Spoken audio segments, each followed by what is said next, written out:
Good morning, good morning, good morning mga ka-showbiz at mga kapwa barda ko dyan. Eto, update tayo muna kay Barbie Fortesa at David Licauco.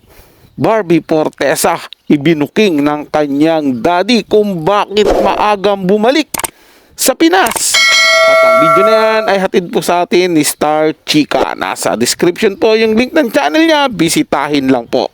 Pero syempre kung hindi ka pa nakapag-subscribe dito sa ating channel, huwag niyong kalimutan na mag-subscribe at i-hit ang notification bell para laging mauna ka sa mga bagong balitang showbiz. Panoorin at pakinggan ang buong detalye at ikaw na ang humusga. Daddy ni Barbie Fortesa na si Daddy Danny ibinuking ang dahilan ng maagang pagbabalik ni Barbie sa Pinas. Usap-usapan ngayon ang daddy ni Barbie Fortesa dahil na rin sa nagva-viral na video na pagbili nito ng isang mamahaling relo.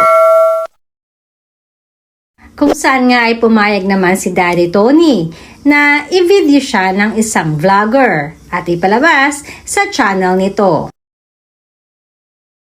Madami naman nagsasabi na ang pagbiling ito ng daddy ni Barbie ng mamahaling relo ay dahil na rin di umano kay Barbie.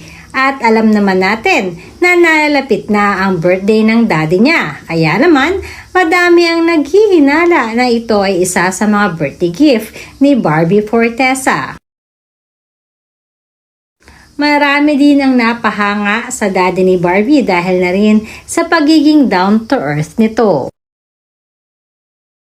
Marami nga nakapansin at humanga sa attitude na ito ng daddy ni Barbie Fortesa.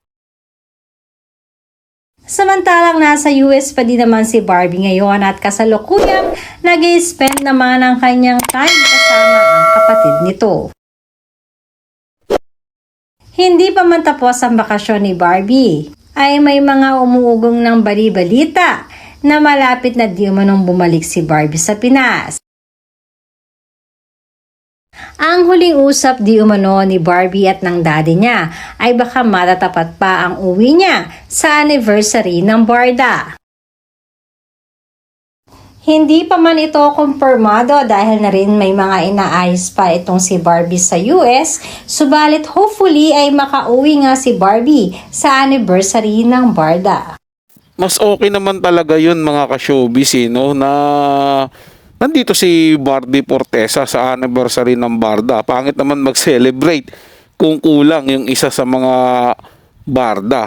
Diba mas okay pa rin yun na kompleto si Barbie Fortesa at David Licauco para naman tayong mga tagahanga na sabik na makita yung dalawa na magkasama. Matutuwa tayo syempre dahil kita natin dalawa sila magse-celebrate ng anniversary ng barda. Diba napakasaya nun mga ka-showbiz. Payanan natin dyan. Alam ko naman na bukod sa masaya tayong mga barda ay meron ding ano dyan, meron ding mga basher na maninira dyan at gustong-gustong makita na hindi kompleto yung barda pagdating ng anniversary. Siyempre nga naman, pag nangyari yun mga ka-showbiz, sasabihin nun, wala na talaga, bardas no more na talaga.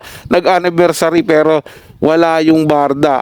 Isa lang nandito sa Pilipinas, si David lang, si Barbie wala. Tuluyan ng tumalikod. Paano kasi si David ganito, ganyan. Maraming ganun na naman mga ka-showbiz Sa next video ko ipapakita ko sa inyo o sasagutin natin yung mga ibang komento patungkol sa kina Barbie at David Licauco kasi gusto ko lang linawin sa kanila kasi parang naliligaw po ata sila. Hindi ko naiintindihan mga ka-showbiz kung tunay ba silang barda, sumusuporta sa barda or kasapi sila doon sa mga negatibong tao na gustong siraan yung barda. Di ko pa alam mga ka-showbiz at pasensya na doon. Alam ko manonood ulit dito yung nagkomento.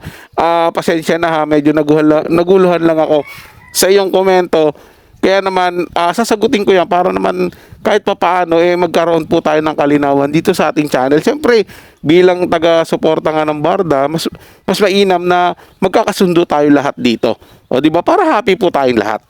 Para sa mga bagong balitang showbiz, ugaliang tumutok dito sa ating channel at mag-subscribe at hit ang notification bell para laging mauna ka sa mga bagong balitang Showbiz!